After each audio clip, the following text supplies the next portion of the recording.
ISKCON नेपालको धर्मको आडमा बाल बालिकामाथि यौन दुर्व्यवहार।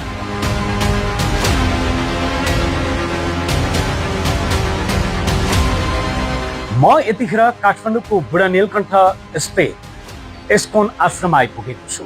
केही समय अघि मात्रै इस्कोन आश्रममा अध्ययनरत एक बालकमाथि यौन क्रियाकलाप गरेको आरोपमा प्रहरीले अहिले इस्कोन आश्रमका प्रिन्सिपल सूरज कृष्ण श्रेष्ठलाई पक्राउ गरेको छ।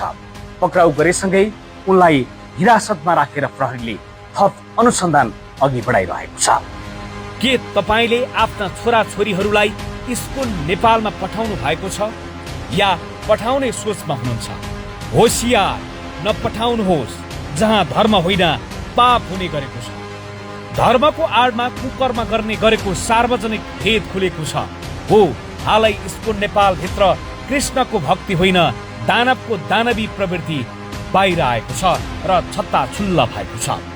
केही दिन अघि बुढा नीलकण्ठ नगरपालिका 5 स्थित अन्तर्राष्ट्रिय कृष्ण भावामृत सङ्घ इस्कोनका एकजना सञ्चालकलाई प्रहरीले पक्राउ गरेपछि इस्कोन भित्र हुने घिनौना सत्य बाहिर आएको छ।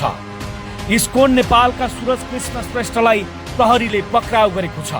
इस्कोनमा अध्ययनरत बाल बालिकामाथि निर्घात कुटपिट र यौन दुर्व्यवहार गर्ने गरेको गम्भीर आरोपमा उनलाई अहिले अनुसन्धान भइरहेको छ। सर, त्यो हजुरहरूले त्यो इस्कोन नेपालको विषयमा अनुसन्धान गराउनु भएको थियो नि हजुरले? त्यो के कहाँ पुग्यो, के छ भइरहेछ सर? के छ त्यो भइराखेको छ? हजुर, एकजना पक्राउ हुनुहुन्छ के अरे यहाँ? हजुर, यो चाहिँ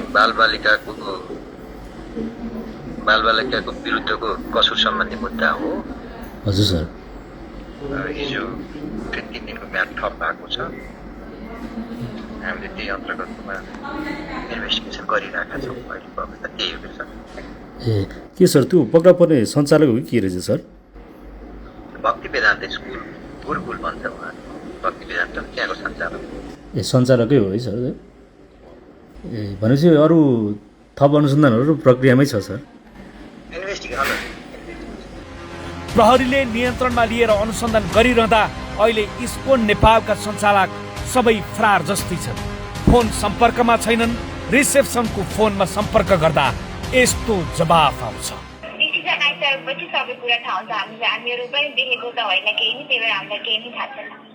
अनि तपाईँ चाहिँ त्यहाँको आधिकारिक को व्यक्ति बोल्दै हुनुहुन्छ? यो रिसेप्सनको नम्बर हो।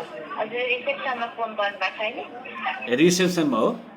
हामीले यसको बारेमा के भएको हो मात्रै भन्न खोजेर थोरै जानकारी लिन खोज्यौँ भने खास त्यहाँको को व्यक्तिसँग सम्पर्क गर्दा हुन्छ? त्यही त अहिले हाम्रो अहिलेको केसमा कस्तो छ भन्दाखेरि अहिले यतिकै बोल्न मिल्दैन। केही प्रमाण त हुनु पर्यो नि ब्राउजर बोल्नको लागि। त्यो प्रमाणै छैन, हामीहरू बोल्न मिल्दैन। त्यसो त प्रहरीले इस्कोनका सञ्चालकमाथि बाल बालिका सम्बन्धी कसुरमा अनुसन्धान गरि नै रहेको छ। आफूमाथि दुर्व्यवहार भएको भन्दै इस्कोनका सञ्चालक विरुद्ध बाल बालिकाले उजुरी दिएका थिए। अहिले इस्कोन नेपालमा अनुसन्धान भइरहेको छ।